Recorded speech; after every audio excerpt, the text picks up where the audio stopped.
Em instantes, Jornal do Boris, com Boris Casoy. Um jornal independente e apartidário. Um sobrevoo pelos principais fatos do Brasil e do mundo. Política, economia, cultura e esporte todas as manhãs. O Jornal do Boris começa daqui a pouco, às 8 horas. Enquanto isso, você que assiste pelo YouTube, não deixe de se inscrever no canal. Deixe seu like nos vídeos, seus comentários e lembre-se de ativar o sininho para ser notificado sempre que postarmos um novo vídeo, com as análises precisas de Boris Casoy sobre os temas mais importantes do noticiário. Para você que acompanha pelo Facebook, curta a página oficial e deixe seus amigos bem informados, compartilhando sempre nosso conteúdo diário. No Twitter, o perfil oficial de Boris Casoy é o @bcasoyoficial. O Jornal do Boris começa já, às 8 em ponto. Você está convidado também a seguir o perfil oficial no Instagram, buscando por @Jornal do Boris Verdade. Lá você encontra fotos raras, objetos antigos da coleção particular de Boris Casoy e fica por dentro do cotidiano deste jornalista com mais de 60 anos de carreira.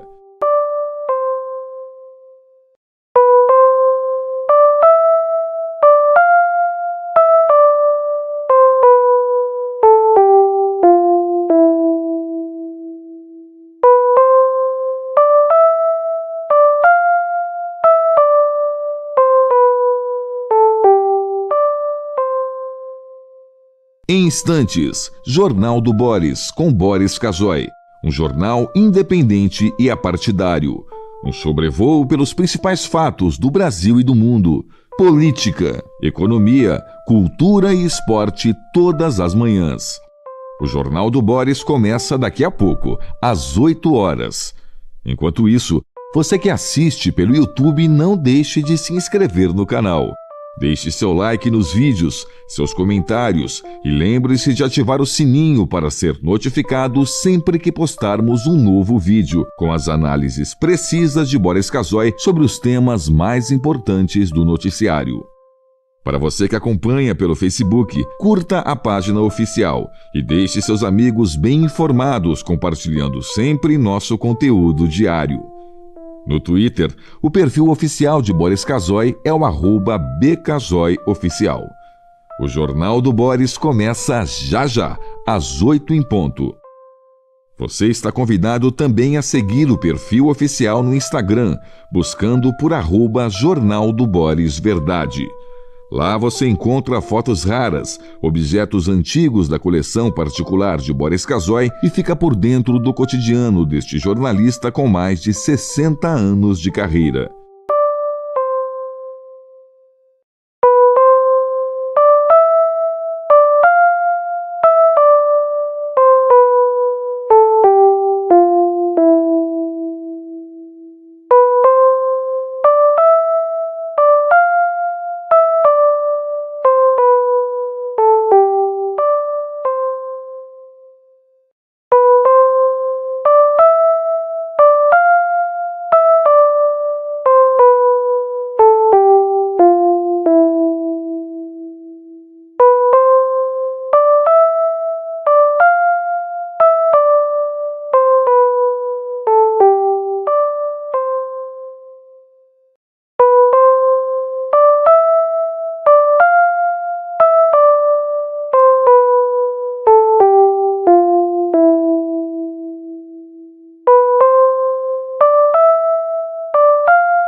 A partir de agora, passando a limpo as notícias do dia no Brasil e no mundo, está no ar o Jornal do Boris.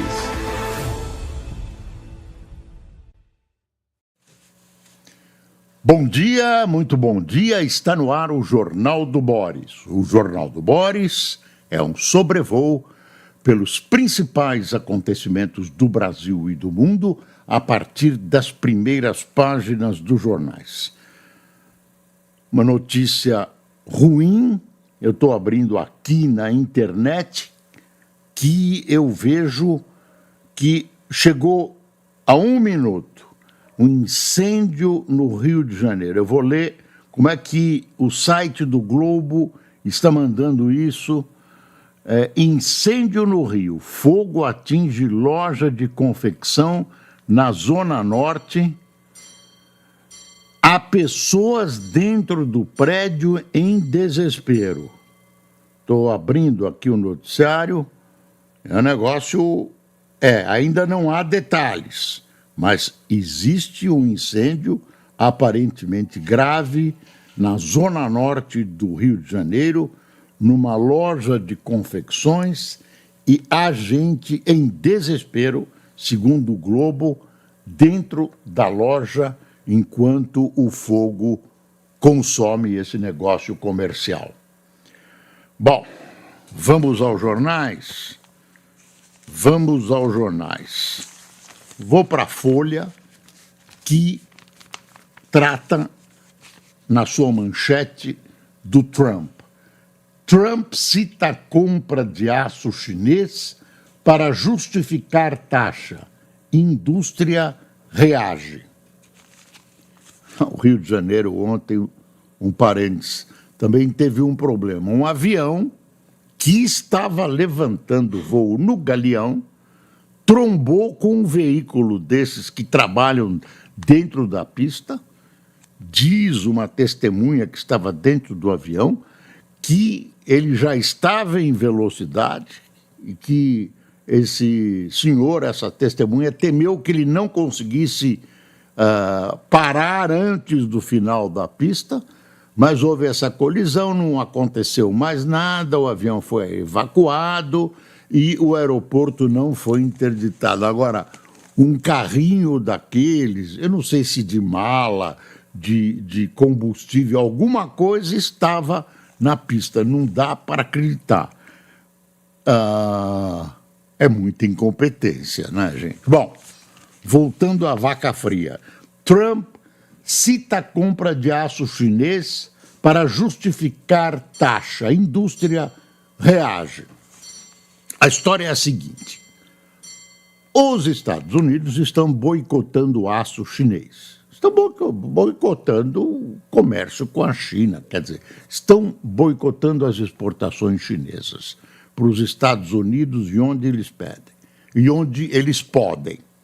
E aí os Estados Unidos acusam o Brasil de estar importando aço chinês, comprado por um preço muito barato, e revendendo para os Estados Unidos, reexportando para os Estados Unidos, o que faz com que a China vende mais e contorna, fura o boicote. Essa é a acusação que o próprio Trump faz contra o Brasil. Ele usa o fato de o Brasil ter aumentado em 14 alguma coisa por cento, tem um número aí, as suas importações do aço chinês.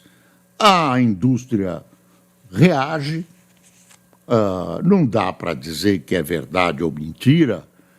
Eu acho que a indústria brasileira, os nossos empresários, são muito honestos, muito corretos e não iriam cometer uma indelicadeza desse tipo, uma falta de cavalheirismo desse tipo, só para ganhar dinheiro. Não, nunca. Então, você acredite se você quiser, mas o Trump acreditou. Ele acha que a importação que o Brasil faz do aço chinês aumentou desmesuradamente a sua quantidade.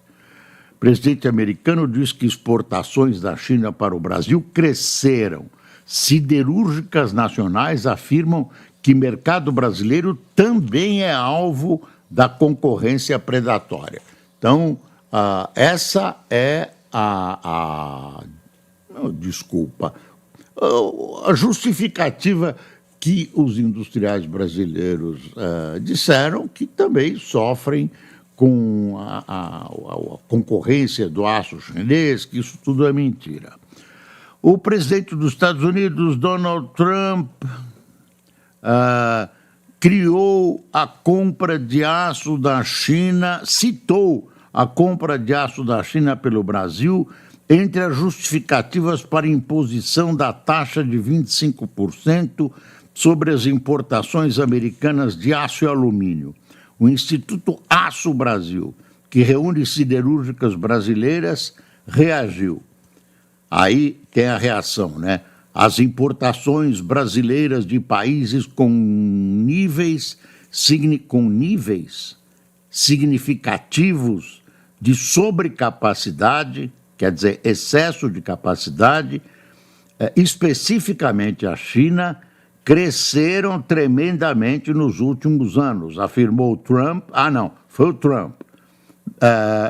Aqui a Folha deu a impressão que era a justificativa brasileira. Afirmou Trump na ordem executiva que estabeleceu a tarifa. A ordem executiva é decreto, né? O argumento é que países compram aço da China, maior exportador mundial, e enviam suas produções locais aos Estados Unidos. Inexiste qualquer possibilidade de ocorrer no Brasil.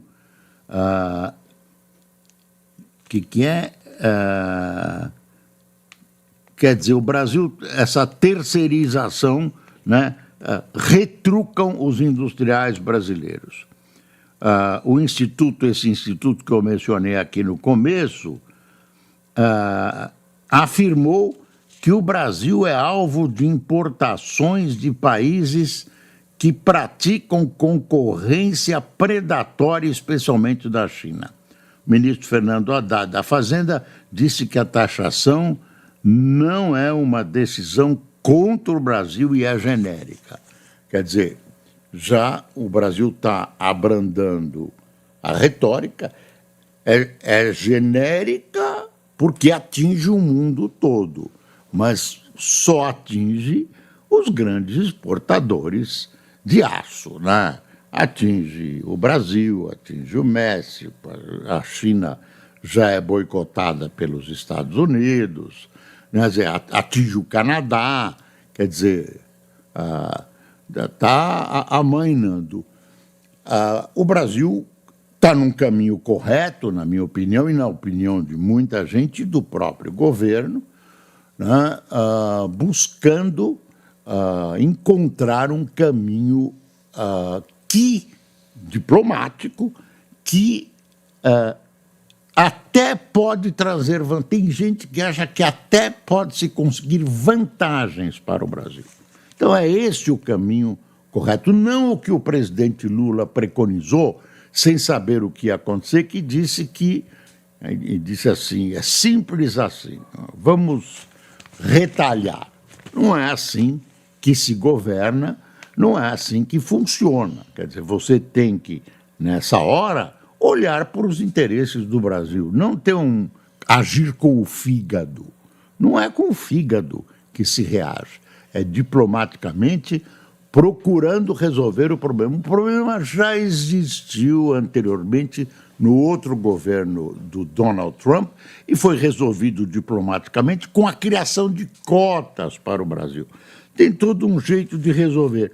E parece que o Trump está adotando a técnica de buscar, do conflito para buscar a negociação, que é que se atribui a ele, essa esperteza. Agora, ninguém paga para ver, né? Ninguém paga para ver. Por exemplo, o primeiro-ministro do Canadá acha que não é brincadeira e nem blefe do Trump essa ideia eu ia dizer ideia de jirico, é uma ideia meia fantasiosa de querer tornar o Canadá o 51º estado americano.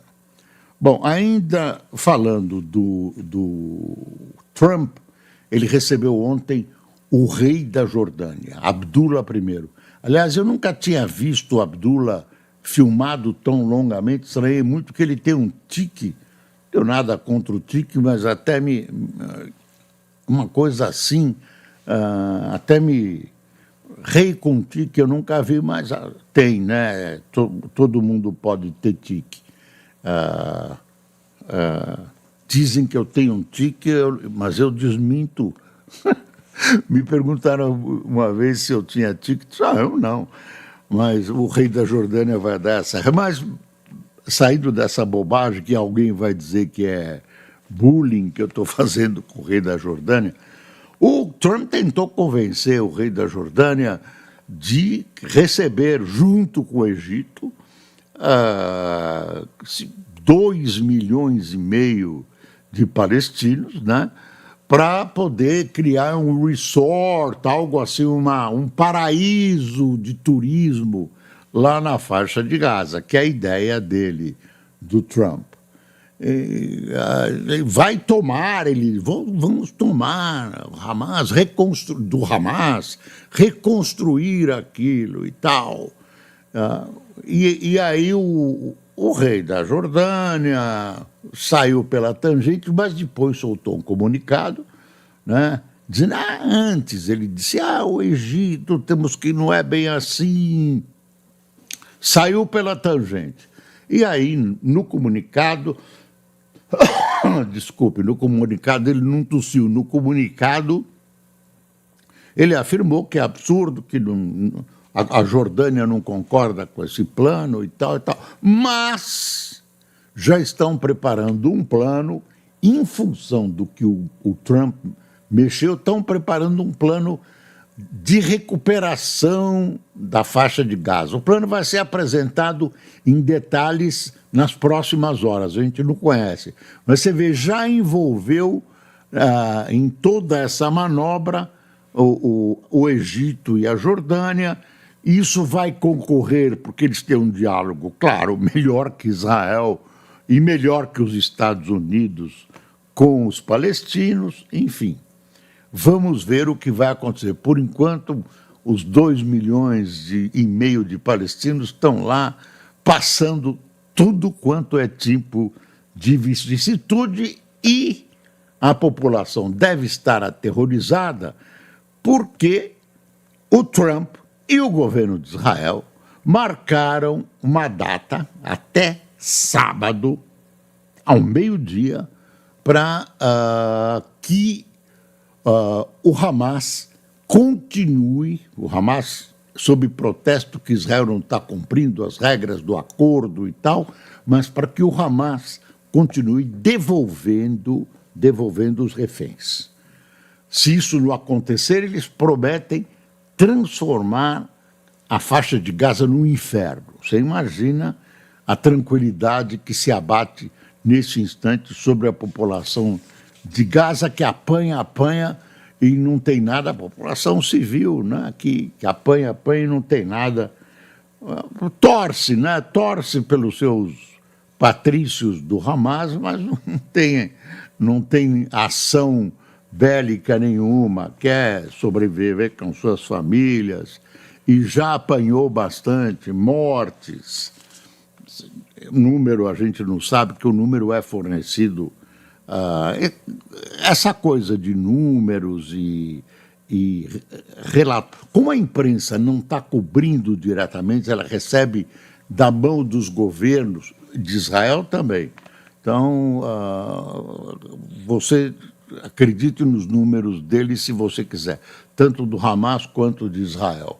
Aliás, esse jornal de oposição que eu mostro todo dia sobre protestos de muita gente, que se você quiser saber o que acontece em Israel, você veja a televisão da Arábia Saudita.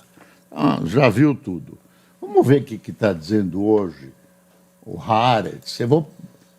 Haaretz está bravo, eu não vou mostrar os ataques nesse instante, faz ataques mesmo. Após a bombástica ameaça de Trump a Gaza, 3 cenários para a guerra e reféns. Faz uma análise. Olha, Amir Tibon, que é o analista. Agora, atualizações ao vivo. 2 enfermeiras australianas suspensas por ameaças de morte contra pacientes judeus. Preciso ver o que quer dizer esse suspensas mesmo. Não sei se é... Enviado de reféns dos Estados Unidos. Enviado de reféns dos Estados Unidos. Outro americano será libertado a partir de quarta-feira, que é hoje. Macron, operação política é solução correta para Gaza. Egito apresentará plano para a reconstrução de Gaza, o que eu disse. Reconstrução, empresas, né? Empreiteiras, muita grana. Dá para ver agora, Fernando? Sim, agora sim. Estão aqui, ó. Deixa eu ver o que é essa foto aqui. Está sem legenda. Está sem legenda. Relatos palestinos, um morto e vários feridos em ataque aéreo israelense perto de Rafah, em Gaza. Está aqui, ó. Aqui não estou... Na atualizações ao vivo, ultimato de reféns, Egito e Jordânia, a livraria educativa, um dono de uma livraria em Israel, Palestina, foi preso, raiva em Israel, Netanyahu se deleita em sua suíte enquanto eles retornam como sobreviventes do Holocausto. Jornal de oposição e oposição brava. Olha aqui as 2 enfermeiras australianas. 2 enfermeiras australianas suspensas por ameaçar matar pacientes judeus. Incidentes antissemitas caíram, mas permanecem excepcionalmente altos, relata órgão de vigilância do Reino Unido.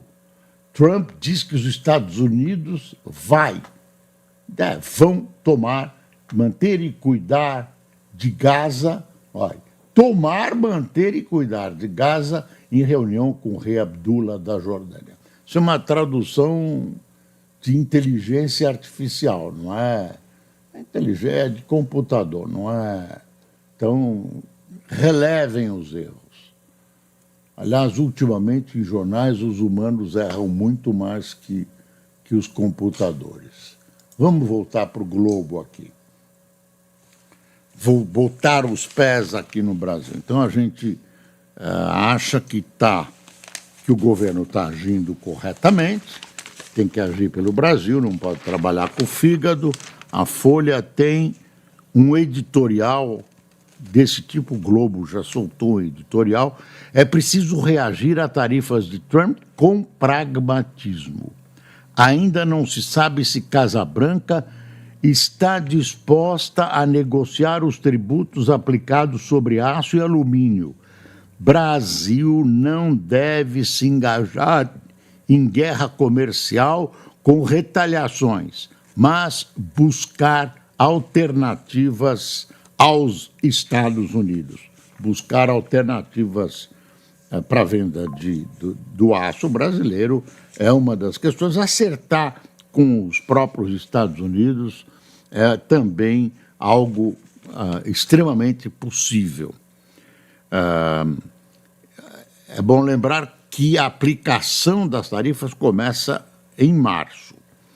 Tem outro editorial importante aqui: disputa acirrada no Equador, instável e violento. Você viu que tem eleição, foi para segundo turno, o país está dividido. Noboa e González ficam praticamente empatados no primeiro turno, num país assolado pela ascensão do narcotráfico e com cenário político tenso. Futuro mandatário precisa fortalecer instituições democráticas. Além da polarização baseada em populismos, fenômeno que se verifica em outros países da América Latina, o Equador vive um momento de fragilidade institucional, o que é temerário para a democracia.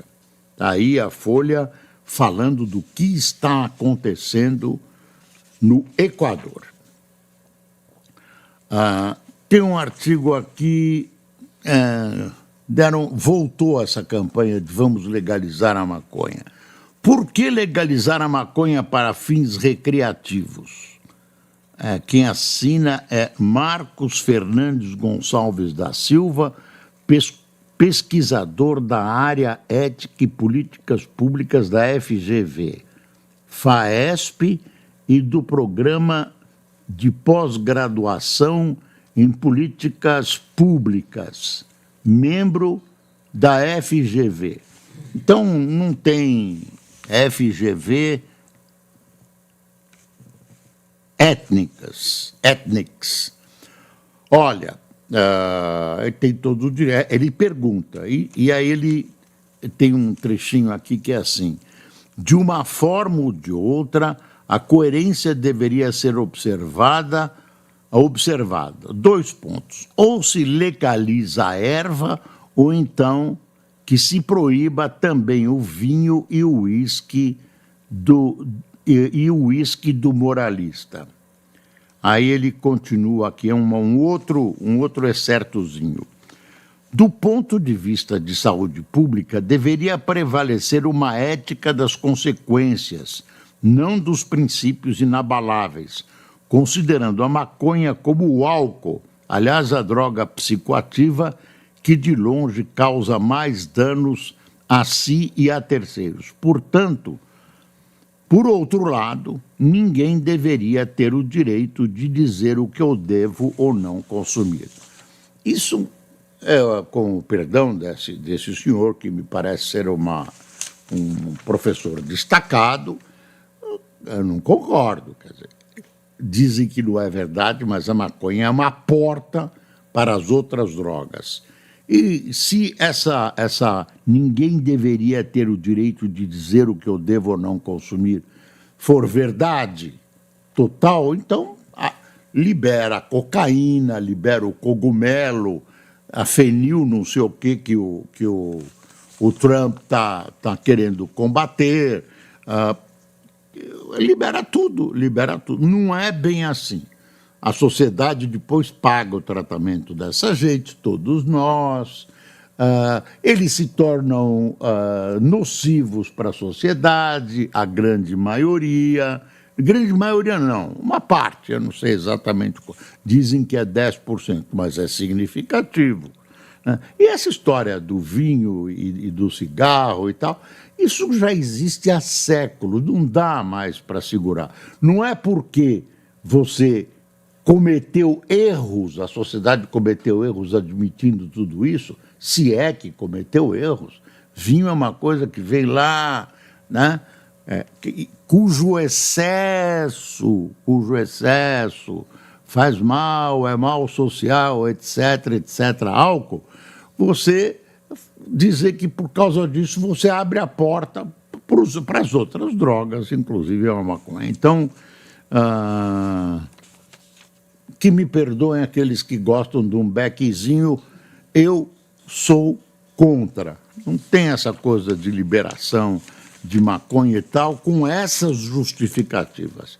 De repente, isso é outra coisa, estou separando muito isso de tratamento médico, de cultivo de maconha para efeito médico, isso é outra coisa, outro departamento. Agora, liberar, vou te contar, viu, é complicado. Bolsonaristas usam mota por anistia ao 8x1 e petistas prevêem morde-a-sopra. Líder do PL diz aproveitar o momento de fragilidade de Lula para obter votos e governistas minimizam posição do presidente da Câmara. Quer dizer, tem uma campanha de anistia e tem uma campanha para mexer na lei da ficha limpa para tornar o Bolsonaro elegível. Olha, tem muita injustiça nesse caso das prisões. Aquela senhora que foi lá e pintou a estátua da justiça estátua, não, escultura, de batom e tal, e pegou 17 anos de cana. Você tem um pessoal que foi lá para depredar, para quebrar, né, para bagunçar. Esse pessoal tem que ser punido dentro desse quadro.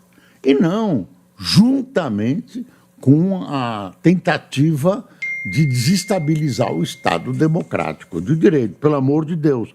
Gente, isso está errado. Isso está errado. Está errado. Eu não sou jurista, né? Mas está errado. Não pode. Aí você vê pena para um cara que matou não sei quem, ficar 2 anos preso e fica o resto da pena cumprindo lá em casa e tal. E essa senhora pega 17. E outros casos. Não é só dessa senhora, é outros casos. Prefeitos pressionam o Congresso e governo para destravar emendas. Malditas emendas. Lula busca se aproximar de gestores. Parlamentares falam em sentimento de desconfiança. Aí tem uma frase do Alcolumbre, né? Vai ter essa reunião de prefeitos que o governo está promovendo. Olha, a chegada de prefeitos a Brasília nesta semana para o evento organizado pelo governo Lula deve aumentar a pressão para que o Congresso e o Executivo busquem solução para o impasse das emendas parlamentares na avaliação de deputados e senadores. Querem porque querem. É simples. Prova, mostra as contas direitinho como exigem as leis, como exige o TCU. Mostra direitinho qual o problema. Se mostrar... Aí tem gente que diz, não, vamos começar a mostrar daqui para frente. Não, por quê? Porque mostra. Dizem que vocês foram corretos, honestos, não houve corrupção. Ora, tem uma notícia aqui, aos 18 anos, filho de Lira ganha cargo e é preparado para suceder o pai. Aos 18 anos, Álvaro Lins Pereira de Lira, conhecido como Alvinho, foi nomeado gestor administrativo em Barra de São Miguel, neste mês, com salário de R$8.000. Filho do ex-presidente da Câmara dos Deputados, Arthur Lira, é tido como herdeiro político da família. E 18 anos tem muita coisa para acontecer. Tem aqui, Marçal tem 5 ações prontas para sentenças que pode torná-lo inelegível por 8 anos. Os políticos acham esse cara perigoso, viu? Um concorrente perigoso. Eu tenho a impressão que, Marçal, eu sei que você assiste o nosso jornal, você vai se estrepar. Senado planeja votar reforma que reduz fiscalização às siglas e altera regras de pesquisas. Cada eleição que vem vão mudando. Projeto aprovado pela Câmara em 2021, sob liderança de Arthur Lira, revoga a legislação atual e institui um único código eleitoral. Não vou ter tempo de mostrar isso para vocês, mas cada vez de acordo com os ventos do momento. Falando em ventos, vamos continuar enfrentando o calor. A manchete do Globo aqui é interessante. Transporte coletivo, opção da minoria na Grande São Paulo. Quer dizer, o transporte individual superou o transporte coletivo. O Globo diz, na contramão da mobilidade urbana mais racional, os deslocamentos na região metropolitana de São Paulo em transporte individual, como motos e carros por aplicativos, superaram meios coletivos como trens e ônibus. Tempo e conforto são fatores. Aqui o Brasil evita guerra comercial e tentará negociar tarifa dos altos, tal. Tem essa queda da inflação que é uma... Se você acha que a inflação caiu, gente, foi uma questão de